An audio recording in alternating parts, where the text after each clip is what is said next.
Alors salut les amis et bienvenue dans cette nouvelle vidéo consacrée à Git.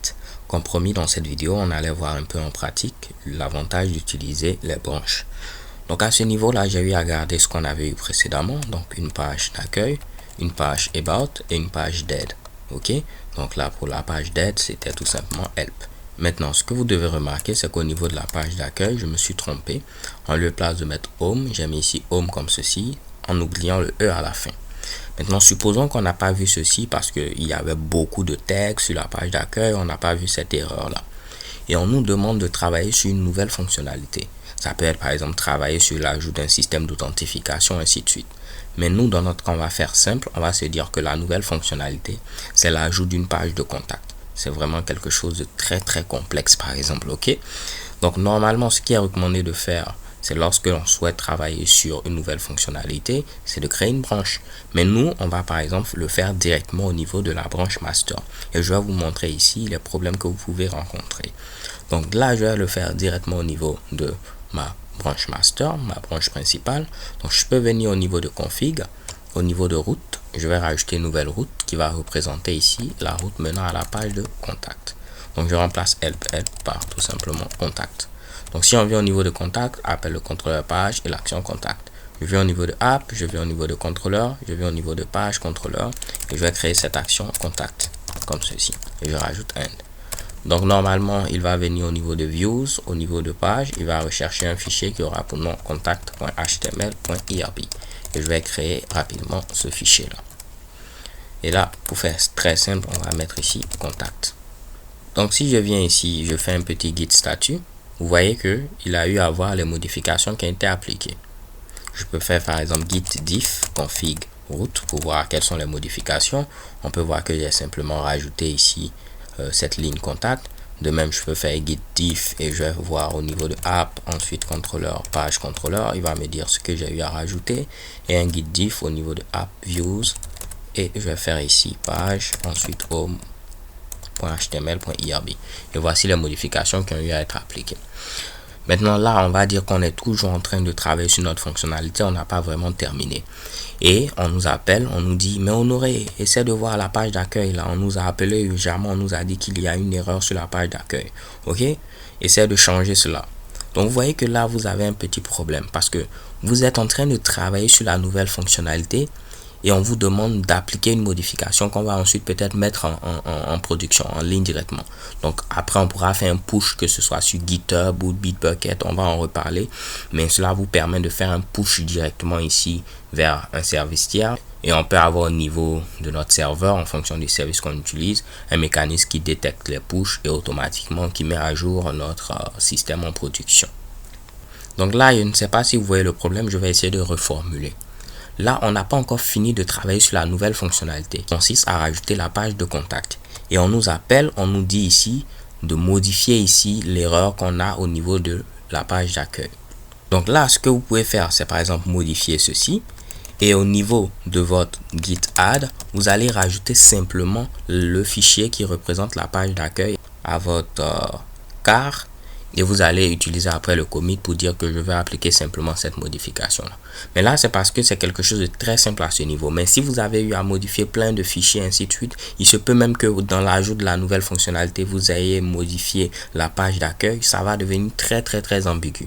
C'est pourquoi on recommande généralement lorsqu'on souhaite travailler sur une nouvelle fonctionnalité de créer tout simplement une branche séparée. Donc là ce que je vais faire c'est quoi? Je vais essayer d'enlever le E. On va faire malgré ça un git add comme ceci.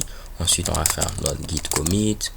Je vais mettre ici add contact page et je vais faire maintenant un git log histoire de voir ce qui s'est passé. Et c'est bon. Maintenant voyons voir comment c'est intéressant si on avait utilisé une branche. Supposons qu'on souhaite rajouter une nouvelle fonctionnalité qui est ici une page peut-être de comment ça marche, donc how it works. Ce qu'on peut faire, on va créer une branche. On avait vu de la vidéo précédente qu'on pouvait faire git checkout-b et on mettait le nom de la branche. Après avoir créé la branche, automatiquement il allait switcher vers la branche. Mais vous avez d'autres personnes qui préfèrent utiliser git branche suivi du nom de la branche qu'on souhaite créer. Par exemple ici, on va mettre dans notre cas add how it works page. Libre à vous de donner, libre à vous de donner le nom que vous souhaitez. Donc là, je remets ce que j'avais mis, git branch how it works page. Ok, donc si vous utilisez git branch suivi du nom de votre branche, il va créer la branche mais il ne va pas faire le switch. Donc votre branche sera créée. La preuve, si je fais git branch, vous allez voir que cette branche est créée, mais il n'a pas fait le switch automatiquement comme ça avait été le cas lorsqu'on avait utilisé git checkout-b suivi du nom de la branche. Donc si on souhaite maintenant se rendre au niveau de cette branche là, il va falloir mettre git checkout suivi du nom de la branche, et là je vais dire je souhaite me rendre au niveau de cette branche. Donc je vais faire ma modification de manière séparée pour ajouter cette page de comment ça marche. Donc si je viens au niveau de route, je viens à ce niveau, pas de problème, je vais rajouter get, cette fois-ci how it works. Ensuite ce sera le contrôleur page toujours et l'action how it works. Donc je mets ici page how it works. Parfait. Je viens au niveau de page contrôleur, je rajoute cette action. Et pour terminer, je dois créer maintenant ma vue. Donc je fais un clic droit, je fais new file, je crée un fichier how it works.html.irb. ok, et là je vais rajouter par exemple ici how it works. On va tester cela au niveau du navigateur. Je vais mettre un slash, je mets ici how it works. Normalement cela doit fonctionner. Là on me dit il manque le template. On va voir quelle erreur j'ai eu à commettre. Désolé les gars, c'est underscore en lieu place de mettre des tirets ici. Et normalement cela doit fonctionner si j'actualise shakebam how it works. Donc là je suis satisfait. Je vais faire un git add comme ceci. Ensuite je fais un git commit add how it works page et tout est bon. Maintenant, supposons que je suis toujours en train de travailler sur cette fonctionnalité. On m'appelle, on me dit Honoré, essaie d'aller au niveau de la page d'accueil, tu vas voir qu'il y a une erreur. Ok, essaie de la corriger. Donc là, je ne crains rien. Tout ce que je fais, c'est un git checkout master. Je viens au niveau de ma branche principale et je peux appliquer cette modification ici. Lorsque je fais un git checkout master, je vais essayer de faire close without saving. Vous allez voir que git est très intelligent. Il va enlever tout ce que j'avais eu à faire sur la branche séparée. Donc le how it works que j'avais créé comme action, ainsi de suite. Ok, donc je peux travailler facilement sur la résolution de l'erreur sans pour autant me soucier de ce que j'étais en train de faire actuellement. Donc si le problème que vous avez est complexe, vous pouvez créer même une branche séparée au niveau de laquelle vous allez travailler sur la résolution de l'erreur. Et lorsque vous êtes satisfait, vous fusionnez ici cette branche à la branche master. Mais ici, le problème est vraiment très simple, c'est juste rajouter un E à ce niveau. Donc, je corrige ceci, je viens à ce niveau, je vais faire quoi? Je vais faire tout simplement git statut, je vais voir le statut.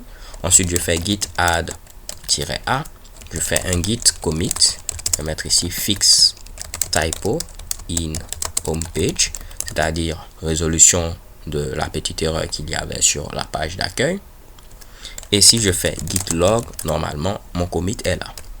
De même, on a vu que ce qu'on avait eu à faire sur la branche séparée permettait de rajouter la page how it works et ça fonctionnait.